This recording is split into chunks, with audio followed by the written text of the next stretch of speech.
Welcome to the Million Dollar Magic Podcast, where Jennifer Jones talks to industry leaders in the real estate world and beyond.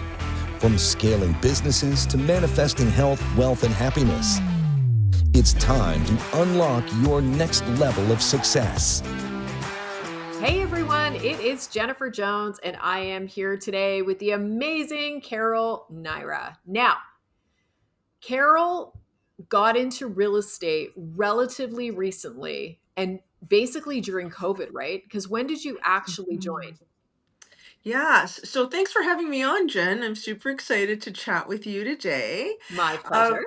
yeah, by the time I made the decision, yes, it was around COVID when I made that leap into real estate full time. And okay, so what year was that? Do you remember like sort of month and year approximately? Mm, I was trying to think back. Is it 3 years? it's been 3-ish years. Yeah, Okay, so around three-ish. 3 years. And then what were you doing previous to real estate? Yes. So my last career was actually in the public sector to be exact. I was working in the provincial government for about 12 years, doing communications and project management role. And I just felt it was time for a change, a big change at that. That is a big, big change because basically you're leaving something that is giving you, it has job security. You know where the next check is coming from, right? And Mhm. you literally pulled your chute and jumped into something very entrepreneurial. So, Mhm. what was it that had you make that decision? Like, what was that pivotal moment? Yeah, that's such a great question for me. I think after trying a bunch of different roles and kind of not landing the roles that I really wanted, which were more client driven and client focused, as well as project management based, the doors just weren't opening. And I had like the best possible mentors in my life, great managers that had awesome references, but these doors just weren't opening up. And I decided to just start looking at real estate. It's something that I wanted to do in my early 20s. It just wasn't the right time. And I said, well, I think now is the time. Now, you own investment properties, right? Yes. So is that kind of what got you interested in the first place with really, diving into this kind of career? Into it full time, yes. I When I got my first investment property, I was definitely nervous the whole time. I was like, "What am I doing? This is just such a crazy decision." And I just had the right people in my life who were able to assist. And then even when I purchased my first home, like it was just something I always wanted. It was on my vision board. It was something that I worked towards super hard, and when I was able to make it happen, I definitely made it happen. But it's a pivotal moment in knowing that I wanted to do this a lot more full time than I thought I did. Yeah. Now, I like the fact that you mentioned it was on your vision board. So do you mean like an actual physical vision board, or do you mean more of like a mental vision board? It was actually both. So one, it was on my board, and I had this cute little garden shed as well with flowers all over it. I think it was from the Bahamas, but I just love flowers and plants and a lot of greenery. And the other thing, it was just always thinking about it like nonstop, right? And when I entered the government, part of it was to have that full-time steady income so I could qualify for a mortgage. And it was always pushing myself ahead. It's like, great, I started part-time and it ended up being full-time, but that just allowed me to be able to secure my home when the time came. I love that. And what's your journey been like? Because even like this year has been your best year since you came into real estate. And this is actually in a market where we should be seeing the opposite. If we look at the stats on the Toronto Real Estate Board, most agents are doing like 0 to 2 deals, right? So 80% of them are really not doing business. And you're there crushing it and you've doubled down. So, how has that happened? Like, what do you think those qualities are that you have made this experience happen for you? I think a lot of it has to do with the network networks that I've developed and opened up. I think right in the beginning, I doubled down on myself, Jen. It was, I made a huge decision to leave a full-time job. That's a pension, a job that's never going to go away. So making that big decision, I knew that I had to tap into different resources, not just depend on one. So that meant getting on the phone, that meant going to open houses. So I truly, truly feel a lot of those initial deals that I made in my first couple of years, those clients just stayed with me, and they stayed with me over the years. I kept in touch through birthday little alerts, reminders that we have set up just when I knew special occasions were coming up. And they would just keep me in the loop and say, I'm going to be doing this in a couple of years, would love to touch base with you. So it all was about referral. It was all about keeping in touch with them, right?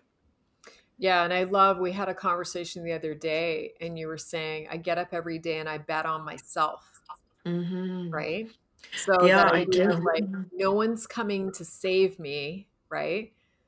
So how do you do that? Like, what does an average day in the life of Carol look like? You know what? My average day ends up being sometimes it's 12, 15 hours a day. There's a lot of sacrifice that comes with it. There has been, these last couple of months are super, super busy. And again, it starts with being grateful for being busy, first of all, right? So it's like, I'm super grateful that I'm busy just in that same breath, right? But it does mean that you're following up, that you're doing research for your clients, that you're starting to develop those strategies, especially if you know you're going to be listing 6 to 8 months out. You start researching those properties, and those areas specific to where your clients will be looking to purchase or looking to list. So there's a lot of work that comes around it, and you just have to be available for your clients, right? As questions start to come up, it's bound to come up, especially when you're dealing with different markets, with changing markets. Interest rates that might be going up, interest rates that might be going down. So it's just important to stay ahead of the game, for lack of better words, so that you're able to provide your clients with a high level of service. And what does a high level of service look like? Mm. High level of service definitely starts with listening and a lot of Mm. patience. It's listening 80% of the time. So that's listening to what your clients need and what they want. Sometimes they'll invite you to their home and they'll point out things that they really love about their home that they'd like to take, with them or have in their next home, and things that they don't. But those are the times that you're paying closer attention. So by the time you're out on a buyer visit, you're able to, remember those things for them, right? Because you're thinking one step ahead for them, and always looking at this as a relationship based, opportunity, as opposed to a transaction. I've never looked at it that way. So I think that's key for me, as well as being honest and truthful, right? This industry is based a lot on trust, and sometimes when I'm getting along great with my clients, it feels awesome, but there's always this element of a reminder. It's like, it's great we get along, but there's trust here, right? We build off that, and that just makes everybody feel more comfortable. That makes my clients open up that much more, and trust just continues to grow. Yeah, and I'll sing your praises. Like, you have so much repeat referral business, right? And that is because of that very high level of service that you provide. So, from where I sit, I think it's like quick responsiveness, right? Um, just going above and beyond that real like 7-star white glove service, and developing that personal relationship with the client. Exactly what you're saying, like building trust and rapport, being honest. So, what do you say to agents? Maybe they're new, they're getting in the business, and for them, they are pretty much willing to work with anyone, right? What would your advice be about how a new agent should, like what kind of clients should they be seeking, and why would they stay away from, certain types? Certain type of clients. Yes. Yeah. So I think for somebody entering new to this industry, first of all, it like I have to say a lot of it comes down with looking at the possibility of mentorship and guidance, right? Looking to an establishment, or basically even before you start interviewing, like having five key things that you want to focus on. Like, what's important to me? Well, is mentorship and guidance important to me to be able to attract the right clients in my life? Like, what does market insight mean? What do I need to know about the areas that I want to service, right? Knowing the insides and out of that. Like, what does it mean to have these new systems and workflow tips, right? I think more what I'm getting at is the idea that when a new agent gets in the business, for the most part, they're willing to take anyone. Like even a client that maybe, is disrespectful to them. Like I do think that agents need the reminder, and sometimes clients as well, that yes, it is a privilege that we're serving you, and we work for free and invest a lot of money with no guarantee that you either sell your property or we purchase for you. So it really is about relationship and respect on both levels. Mhm. Um, and we do see a lot of new agents that get into the business, and because they're just desperate to do any kind of deal, Mhm. they'll take a client that maybe they shouldn't, right? So, can you touch on that? You've seen this, you do a lot of mentoring, Mhm. a lot of mentoring of new agents. This is something for us, you're someone that we provide new agents to you for you to help mentor because of that high and very quick level of success that you've had in your professionalism. So, what do you say to these new agents that are like, well, I can just work with this person, it's going to be fine? Yeah. Yeah, that's such a great question, and I think it's something that has come up in the last little while with some new agents, and even myself, And I think there's a way to diplomatically answer certain questions or certain behaviors that might be displayed by these like particular clients, and it's about establishing your own boundaries as well, right? How do you want to be treated on a day-to-day basis, right? So there's an opportunity for that conversation with a specific client, right? If they're, overstepping their boundary or asking for more above and beyond, there's a way to say, okay, we're going to have a conversation about this. And if that behavior continues, well, at some point you're going to have to walk away, but there's just a way to diplomatically and professionally do it. And I think it's important for new agents starting off to be able to address that head on. Because what's going to happen is if you allow that type of behavior in your life, you're just going to attract more of that type of client, and you're not going to make room for someone who's going to appreciate, your services, someone who's going to say thank you and please, and really, really want to work with you, right, as a team. So you want to make time for those people as opposed to trying to just make it work with this particular person or this particular party. It doesn't work to your benefit to continue that type of relationship. And so, are you clear to the world and the universe about what kind of client you service? Like, is there some kind of mantra or something that you say to yourself? Like, how do you set those boundaries, I guess? Mm, that's such a great question. I know that my days start with gratitude, and I do have to tell you the majority of my clients, like, they're in loving families, like their siblings that work so well together that I kind of like, wow, just the way they make decisions, the way they respect each other and support each other's decision, even if one isn't completely on board, you just see that. I'll work with couples that completely, again, there's a friendship base, there's a love base, there's a respect. So I have clear boundaries in myself as I start my days with the type of clients that I want to service, and they just come to me naturally, like, and in an abundance, which I love, right? It's just like when you have that space open, then I'm able to attract more clients like that into my life. So Right. my day And will often start with, yeah, sorry, with gratitude and a lot of positivity around the type of people that I want to attract and maintain, right?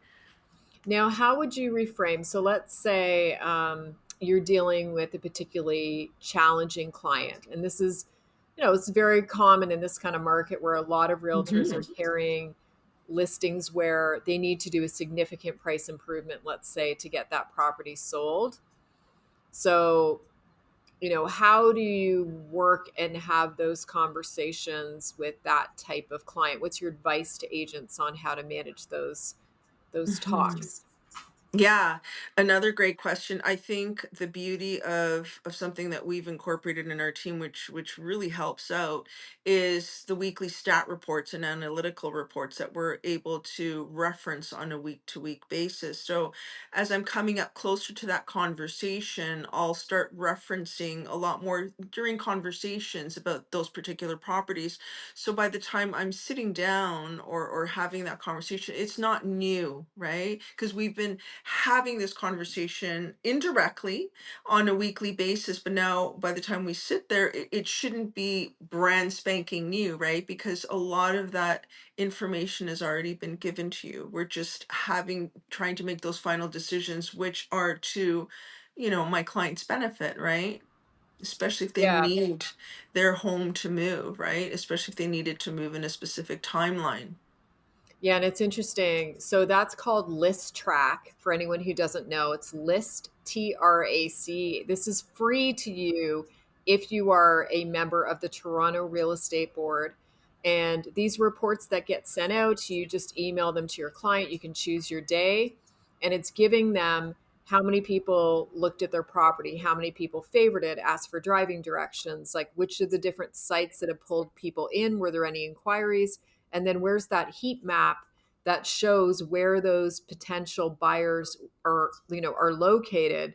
So we also, as agents, can then target market those pockets in addition. So if you are a Toronto Real Estate Board agent and you are not yet using List Track, which by the way, only 6% of realtors on the board are, you are missing out, right? You are missing out because you have to remember we are not hardcore salespeople anymore back like years ago, right? And even we had the amazing Barry Cohen in yesterday, and he was basically saying that like it's not that hardcore, very aggressive sales techniques that were used years ago. We are sales consultants, right? We are consulting with our client, therefore providing them the information and letting them come to a place of, based on the reports I see that the other ones that have sold, I really do need to make a price improvement, right? So exactly what you're saying, Carol, it's not that shock. And I'm always impressed with the level of conversation that you have. I feel like a lot of agents will jump in with a client when they get emotionally rocky or upset or stressed. And an amazing skill that you have, and why I believe one of the reasons that you're so successful in this business, you do not go to that place with the client. So, walk me through what you do instead that's keeping you in a place you don't dive into that emotional rabbit hole. Hmm. Yeah, no, that's a very, very good point to discuss. You know, many times our clients will go through different emotions, positive, negative, like it's just a little bit all over,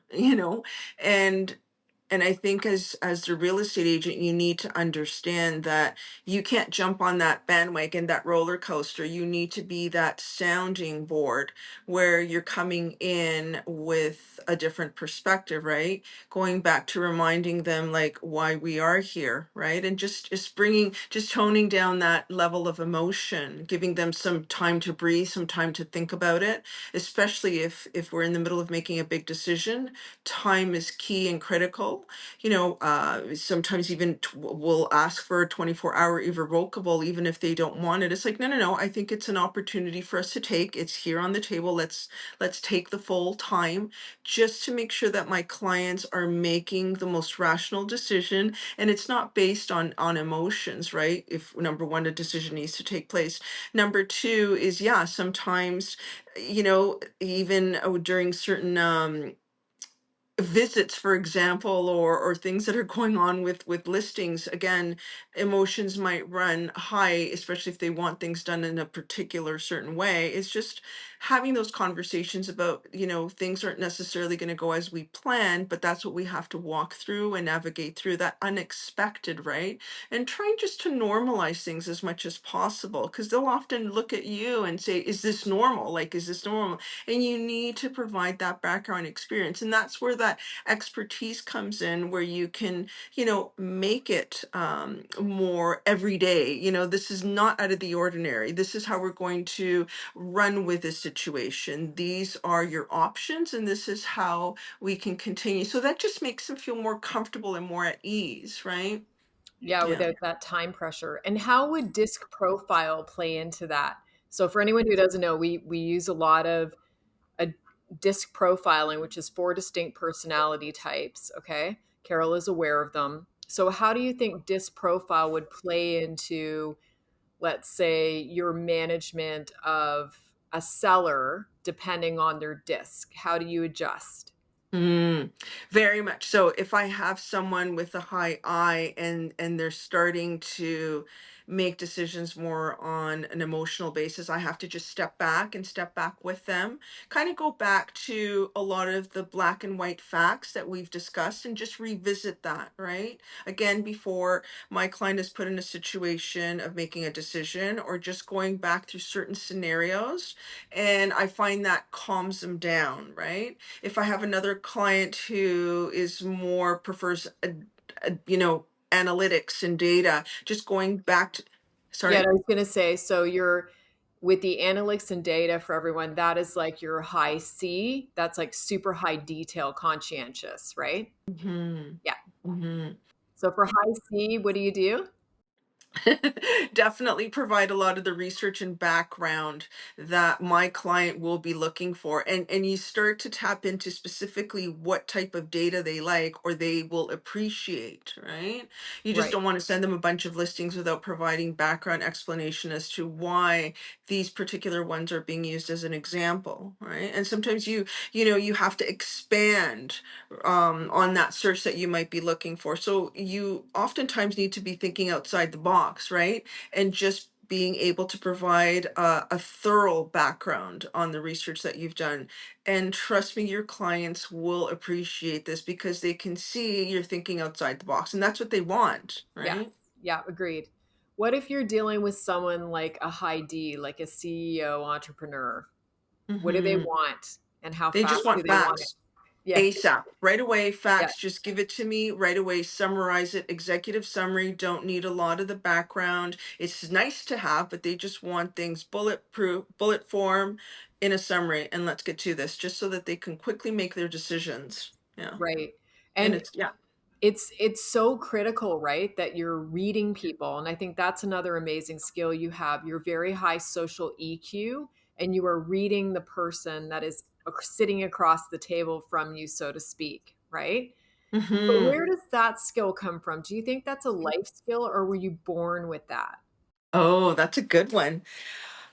You have to just be adaptable to changing to your different clients, to the situations that come up. I think it's a combination of both, Jen, to be honest. Like, I mean, I've been in the private as a consultant, I've been in the not for profit sector, I've been in the public sector, and it's just the amount of personalities and the type of projects that I've been exposed to with all different scenarios. It's incredible, right? And you have to think outside the box a lot, and you have to think on your toes, like right then and there. Sometimes you need to make decisions or be able to provide your client with those options to be able to make those decisions right away. So I think it's a combination of both, to be honest with you. Yeah, I like that. And I do think it's interesting. I've seen, newer agents get into the business who have difficulty making a decision. They have difficulty making a decision to, like to commit to a brokerage. They have difficulty making a decision to commit to a particular kind of lead generation. And to me, those are people that will fail out of the business. The reason being they cannot make quick decisions. And when you are dealing with, a client's major asset, this is, the largest asset they probably have that you're handling, and you cannot guide them to make decisions quickly with certainty in that moment, I feel like you're already behind the pack. You might as well, like, if you can't learn to do that and trust, know the business, then trust your gut and go with it, right? And be able to communicate that with confidence. You might as well just get out now, guys. There's no point. Yeah. Yeah, especially when you're dealing with a lot of like a high level clientele who work in different scenarios already in their day-to-day business, who are provided those type of answers right away. Like a lot of my clients will work with a variety of different spectrums, right? And so I need to be able to visualize myself in the type of work that they're doing on a day-to-day basis and understand what they're going to expect from me, what their level of expectation is. And I got to deliver. It's just as simple as that, right? Yeah. And it Yeah, I makes it love that. interesting. I mean, think about it. Like, are 2 days ever the same in real estate? No, No. they're not, right? I love that. And I think like I don't know about you, but I do look at real estate as such an incredible gift. I feel like this is an unbelievable career where you are not capped. There is no glass ceiling. Um, it opens the doors to meet so many incredible people and have incredible experiences and even like other opportunities as time goes on. So after being in real estate now, like being so successful in such a short period of time, how do you feel about it? Like, is this something you could see yourself doing for an extended period of time? Where do you sit? Yeah. No, I think knowing that I wanted to do this in my 20s, I'll often reflect on that. And it's like, I think it was a great thing that you didn't get into it at that time. And I'll tell you why. I just think personality wise, I just wasn't there. I think I needed to do a lot of growing up.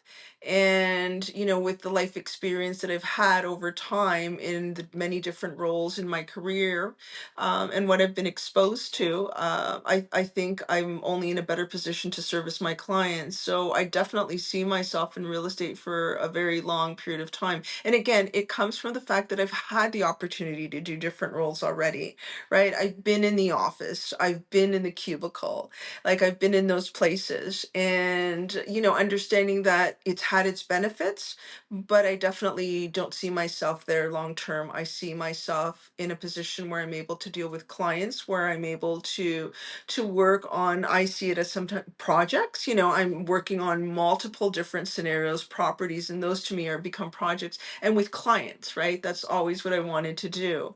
And more than anything, my office, half the time I could be on the road and in my car, or I could be at home in my home office or at a restaurant, having meetings with clients, or being, in their homes. So my environments are consistently changing, and I like that. I like that it's never the Never same. the For me, same. it works well. Yeah. Now, how do you stay organized? Definitely with my planner, day-to-day planner. I have also a big calendar. It's actually not up because I had my wall painted, but I got that from the Miami EXP. One of the speakers there talked about having a full year calendar. And so I'll have that, and I have little sticky notes with my clients when they're planning on purchasing. I actually wish I had that up now. That would have been really great. And I also have that as a vision board, which I see as my action board, right? So certain properties that I would like to list are on that. But more than anything, my clients' names, and if we're buying and if we're selling, and the months. So that all gets attached on the big calendar. I love that. It's so good. And what would be your advice for new agents that are starting out? Like, as someone who mentors, like, you're so good with new agents. What's your advice to them? So they're finishing their real estate, education. What Mhm. should they be doing? Mm. So that's a great question. I think there's a couple of things, even before they start getting on the phone and calling. It's just looking up a couple of different, we all have access to Facebook, Instagram, TikTok, and following a couple people and seeing what they're doing on a day-to-day basis, right? How are they handling their business? And, you're kind of watching, again, if somebody likes that visual learning, that observing learning, and eventually just getting on the phone and having key things that you want to discuss with that brokerage, like what is your education program look like, right? What does that mean? Like how long would that take? Attending their meetings. I think it's important for an agent to get an idea as to, well, what does the culture look like, right? Am I going to be on my own, or will I have support? It's a business that we're often on our own quite a bit, but when we're able to do team events or be able to log into a call for scripting or for dialing or for any type of support and assistance, like those things are critical on a day-to-day basis, right?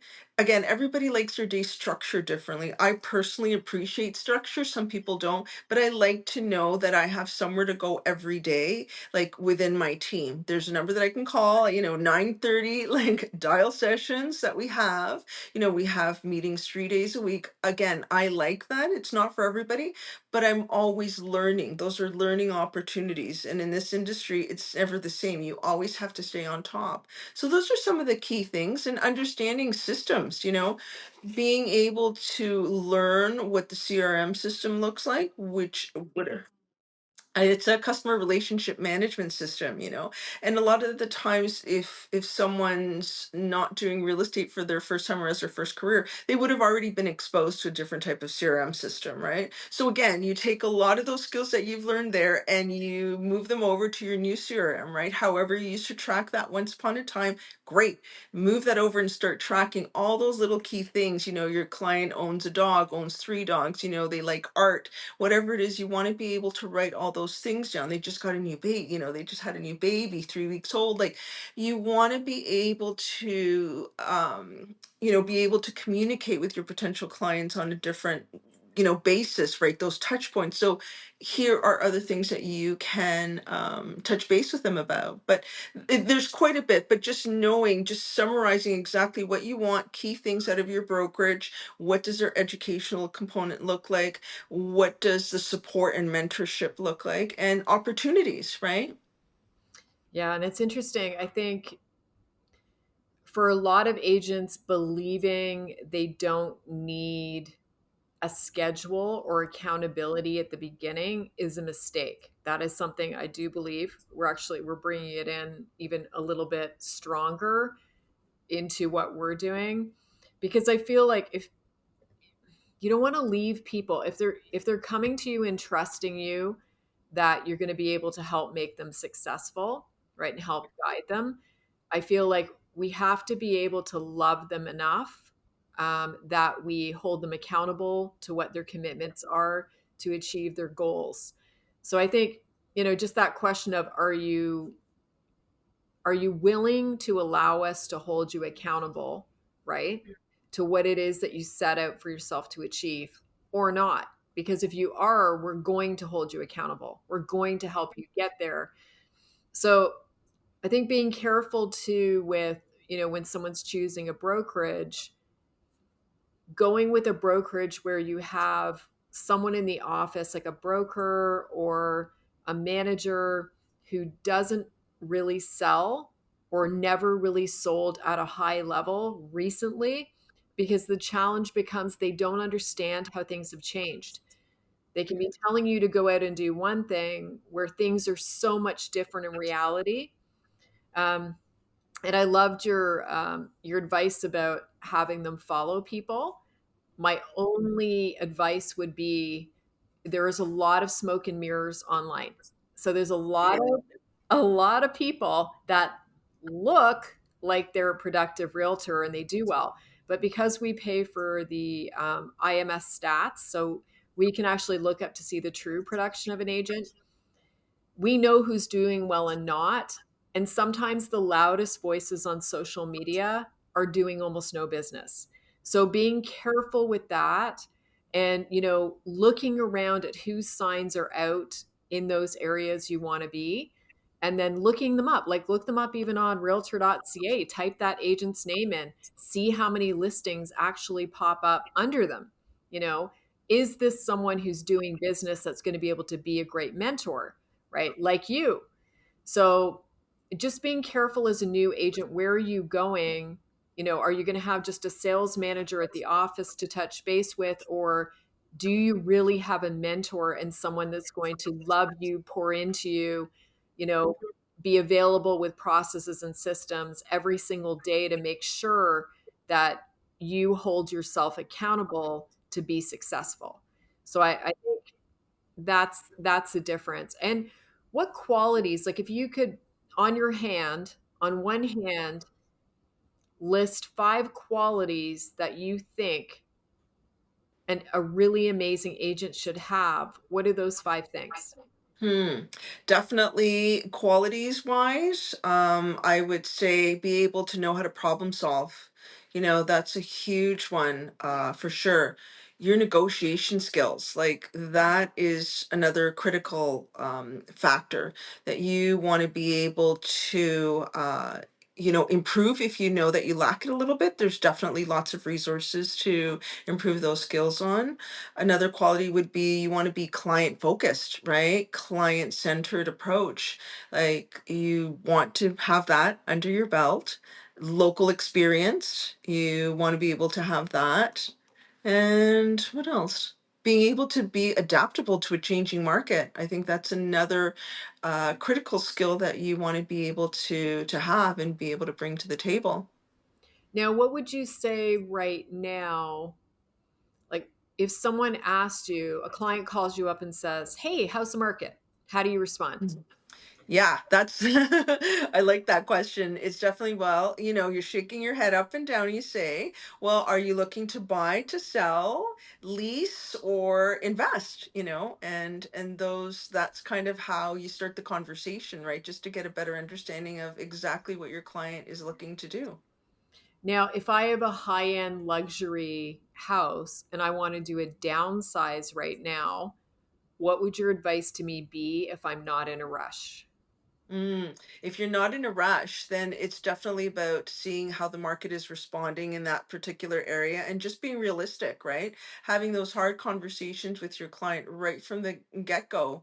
And this way it just puts everyone's expectations in line, right? The last thing you want to do is put false hope and your client's kind of waiting and waiting and waiting. It's just like, no, no, no, here we are. This is what the market is telling us, right? And allow them, that information to make the best possible decision for themselves, right? And if they have time, then even better. Then there's time to wait, take it off the market, perhaps, however they would like to handle it best, and then looking at exploring it again. But again, just setting those expectations right from the beginning as much as possible is just the best thing.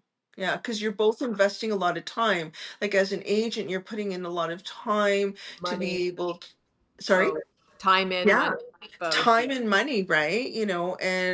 And time is critical, right? Because you're devoting specific amount of time to that client. So you just want to make sure that everyone's on board, to literally accomplish the same goal. Like that's why we're listing this place. That's why we've made that decision, right?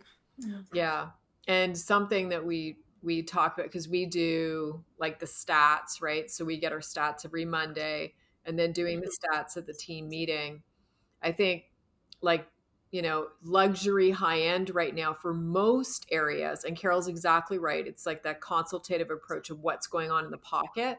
For most areas around Toronto and the GTA, we would typically say, okay, if you're doing a downsize and you can wait for, hopefully 2, 3 years for the market to improve, our recommendation would be to pause it.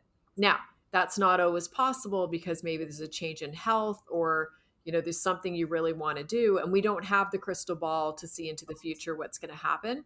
But it's that idea of, okay, luxury high end, doing a downsize. If we can, let's try to hold off. If we're doing an upsize right now, what would you tell your buyer? Definitely a great time to upsize right now. Yes, Go, go, absolutely. go, right? Yeah, the opportunities are there are Yeah. great. You get to pick and choose, you get to take Mhm. your time, you get to go through a little bit more of perhaps that want list as opposed to the needs list. It's a win-win situation. Let's I love go. Yeah. that. Yeah. And what about if someone's going to, it's pretty much the same market. Let's say they're moving from, I don't know, we're going from Aurora to Pickering, and it's like, let's say it's a similar price point, right? What would you say to that client right now if they said, "Oh, I don't know, Carol. I think I want to wait a year because I want more money." What would your advice to them be? Well, it definitely let them know you're buying and selling in the same market. So if you are buying lower than you had anticipated or expected based on what the market is telling us, you're also going to sell, lower. So in either case, you're dealing with the same market at the same time, right? So those decisions that you're making now are going to also work in your favor, right? Yeah. Yeah, And exactly. It's why like, not get to that new place that much sooner, right? yeah, It's a great time exactly. to It's do that like as well. sell higher, buy higher, sell lower, buy lower. Doesn't matter. It's more about timing and finding that perfect place, right? Exactly. Because Um, sometimes that's the other thing too. It's like if you see that perfect home, why would you wait another year for it? It just something similar might just not come up on the market, or you might have to wait longer. Right. So making those decisions about, are we looking for a good deal, or are we looking for your forever home right now? yeah, I love that.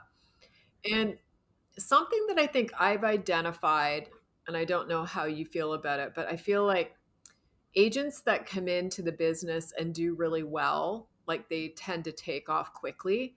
There's like a few things that I've noticed about them. Now, you have all those qualities. Um, I think being expressive with their face, right? So, like the inside emotions, right? And that joy and the happiness, the glass half full, the optimism, that shows up on your face. And that is typical of most realtors that do well in the business, right? Would you agree with that statement or would you change that? No, I would agree with that. Yeah, I Okay. definitely would. Yeah. So we're agreeing, okay, so first quality, you're expressive with your face. You know how to bring your inside out. You're expressive in general, even if you're an introverted human being. And it's interesting, so many of the top realtors are actually introverted, right? We had a top producer in there yesterday doing a training for our team, and you know, he's an introvert. He's just learned how to be an extrovert, and this is typical. So the second quality I would say is that high social EQ is ability to like really read other people, right? So do you think they could learn this or do you think they just have to be born with it? And I know we talked about that for in relation to you, but what do you think about it Mhm. for other people? That's a great question. I would say you have to know that skill extremely well. It's kind of more innate, it's definitely, yeah, Yeah. And I you're think if born you with, yeah. Yeah, and I think if it's not innate, then definitely spending time learning NLP, learning mirror and matching, learning to observe people and like kind of just figure out what it is that, like here's an example. So I'm your seller, Carol. You just told me how much you think my property's worth. We're sitting at a table and I go like this. I'm trying to sit up so you can see it. What are you going to do? What am I saying? Well, I'm definitely going to mirror what I'm saying, right? I'm going to mirror and I'm going to say, well, what did you think about that price? Hmm. And then as soon as you say that, that's disarming me because now I have an opportunity to explain to you why I think it's worth what it's worth. And I bring my arms down and relax and sit back, right? So that's the important part is exactly, it's totally innate in Carol. You can see this. But Carol's reading that and going, ooh, that's a defensive motion. And now I need to ask some questions to figure out what it is that the seller's being defensive about, right? So, what if a seller said to you right now, I know we're talking about the qualities, but let's just go off topic for one sec. What if a seller, you go into a house right now, let's say it's worth 3 million, maybe if you're lucky, and the seller wants 4.5 million. Do you take that listing right now? Right now in this market, no, no, I don't think it's in anybody's best interest to take that listing right now. Again, it's setting the expectations where it's going to be very hard to achieve that based on what the market is telling us, and it's just going to lead to disappointment, resentment, and maybe an opportunity completely to lose this client in the future, as opposed to just being open and honest and letting them know where the market is at, and perhaps in the future there's an opportunity to work together because you were honest, right? You were honest and truthful with what you know is going on, right? And that's fine, right? And that's fine if this client still believes that his or her property is worth, 4.4 to 4.5 million, but when the market is not telling us that, then yeah, it's not good for anybody. Yeah. And the thing is that even if you could get it sold at a higher price point and the appraiser comes in and they are now valuing it down 1 million less, that buyer has to make up the difference, right? In order to purchase the property, which most people won't do. As soon as they see on paper that it's going to appraise at this and it's such a big differential, if it's conditional on sole and absolute discretion financing, they're out, right? So there's that piece as well. You could get it sold. You could end up with a one-off buyer, but the chances of them actually being able to firm and close the deal is like this small, right? So so we talked about the qualities. So that expressiveness is super important. The ability to like have higher social EQ and read people, right? That would be another. For me, I would also say personal development, so that someone is on a path of personal growth and development. What would you say about that? Yeah, you're definitely having to, like, I think it's important, in this career as well, to look at yourself, right? And look at the qualities that you want to improve on, because people are looking at that, right? They're definitely looking at your image, what you're doing on a day-to-day basis, especially if you're posting. I think when you're looking to improve yourself, it says a lot about who you are and how, if you're going to be taking care of yourself personally and externally, well, then it's a reflection as to how you're going to take care and do business with those potential clients. I think it speaks volumes. It's kind of like that unwritten, conversation that's taking place, right? And people can see that. Now, do you have a time where you've had to overcome a really challenging situation with real estate, and how did you do that? Like, is there something that comes to mind? Yes.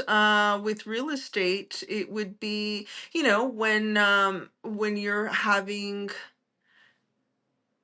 to prepare to have a difficult conversation with a potential client where, the stats are telling us that perhaps a property is worth a certain amount of money, and there's been a couple of offers that have come in that reflect that.